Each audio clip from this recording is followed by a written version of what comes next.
Washington News and Talk. Ombudsman RI mulai melakukan penilaian kepatuhan pelayanan publik tahun 2026 dengan sejumlah pembaruan. Salah satunya kepercayaan dan pengalaman masyarakat sebagai pengguna layanan kini menjadi bagian dari penilaian dengan bobot 20%. Artinya kualitas pelayanan publik tidak lagi hanya diukur dari kelengkapan administrasi, tetapi juga dari pengalaman nyata masyarakat saat mengakses layanan pemerintah. Penilaian pada tahun ini akan difokuskan pada 3 sektor layanan dasar, yakni pendidikan, kesehatan, dan infrastruktur. Di sisi lain, Ombudsman juga mengingatkan bahwa maladministrasi merupakan pintu masuk terjadinya praktik korupsi, sehingga evaluasi pelayanan publik menjadi bagian penting dalam upaya pencegahan. Bagaimana mekanisme penilaian pelayanan publik pada tahun ini dan sejauh mana suara masyarakat akan memengaruhi hasil evaluasi? Kami akan berbincang selengkapnya bersama Kepala Ombudsman RI Perwakilan Jawa Tengah, Siti Farida. Washington News and Talk. Selamat sore Bu Farida. Selamat sore. Ya, Bu Farida mungkin bisa dijelaskan lebih dahulu Ibu, mungkin bagi para pendengar yang awam ya terkait dengan apa sih penilaian pelayanan publik itu yang dilakukan setiap tahunnya dan apa Bu tujuan utama dari penilaian ini? Apakah hanya untuk memberikan peringkat kepada instansi pemerintah atau ada tujuan lain yang lebih besar bagi masyarakat? Ya, tujuannya paling mendasar sebetulnya adalah untuk memastikan bahwa pelayanan publik itu diselenggarakan sesuai dengan standarnya, bebas dari maladministrasi, dan pada akhirnya berkualitas untuk masyarakat. Jadi itu poin pentingnya. Sehingga ini bukan sekedar penilaian administratif, apalagi sekedar rutinitas ataupun sekedar kontestasi. Nah, dari tahun ke tahun kami memang melakukan penilaian, tapi per tahun 2025 kami melakukan perubahan, yaitu pada intinya kalau sebelumnya adalah lebih kepada kepatuhan unit pelayanan kepada pemenuhan standar, maka mulai tahun 2025 kami juga fokus kepada penilaian maladministrasi. Artinya, apakah masih terdapat maladministrasi dalam penyelenggaraan pelayanan publik. Nah, penilaian ini kemudian kami bahasakan dalam nomenklatur opini ombudsman. Jadi kalau selama ini kita lebih banyak hanya mendengar opini BPK, maka kami sekarang sedang terus menggaungkan tentang opini ombudsman, yaitu penilaian maladministrasi penyelenggaraan pelayanan publik. Artinya, apakah penyelenggaraan pelayanan publik itu betul-betul bebas dari maladministrasi. Dan bentuknya adalah tadi memotret opini. Nah, kemudian dengan opini ini, maka instrumen penilaian tidak hanya dari katakanlah oleh ombudsman atau petugas nilai kami, tapi kami memberikan bobot yang signifikan terhadap penilaian langsung dari masyarakat untuk yang kami sebutkan dengan mengukur tingkat kepercayaan masyarakat.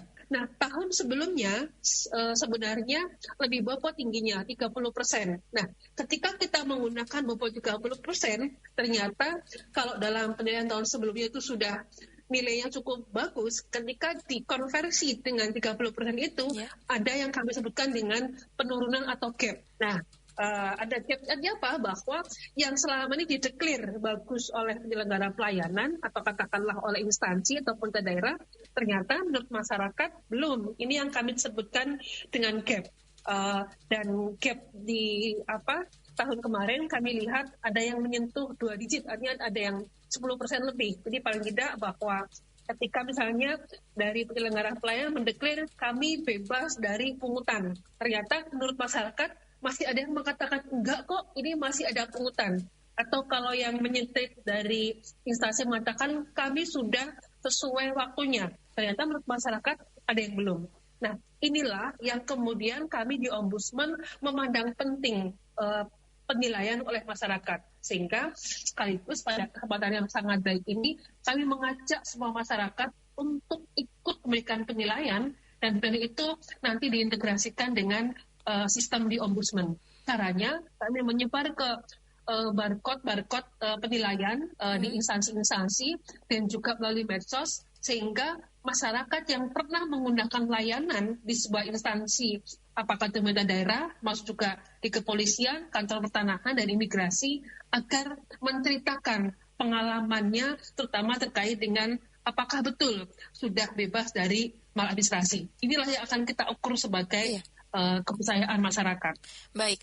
Lantas kemudian untuk transparansi mungkin Bu Farida dari masyarakat sendiri ketika mengisi penilaian pelayanan itu apakah perlu ada bukti-bukti yang dilampirkan Bu? Pernah mendapatkan layanan dari mungkin instansi ini atau seperti apa Bu Farida? Betul, sederhana bahwa buktinya misalnya mengunggah foto sudah pernah menggunakan layanan. Mungkin ada nomor registrasi atau mungkin sedang berada di kantor. Itu pada prinsipnya adalah kita memastikan sudah pernah menggunakan layanan. Jadi sekali lagi ini adalah kepercayaan masyarakat, bukan kepuasan. Karena ada yang mungkin selama ini sering mendengar survei kepuasan masyarakat. Ini berbeda. Ini adalah terkait dengan mengukur kepercayaan masyarakat. Baik.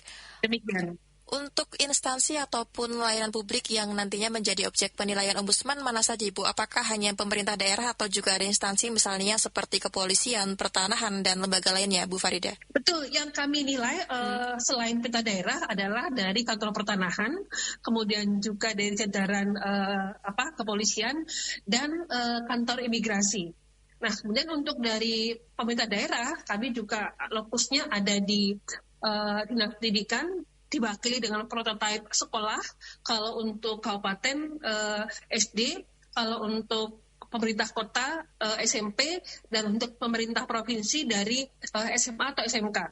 Kemudian ada sektor kesehatan, prototipenya, modelingnya diwakili dengan oleh RSUD.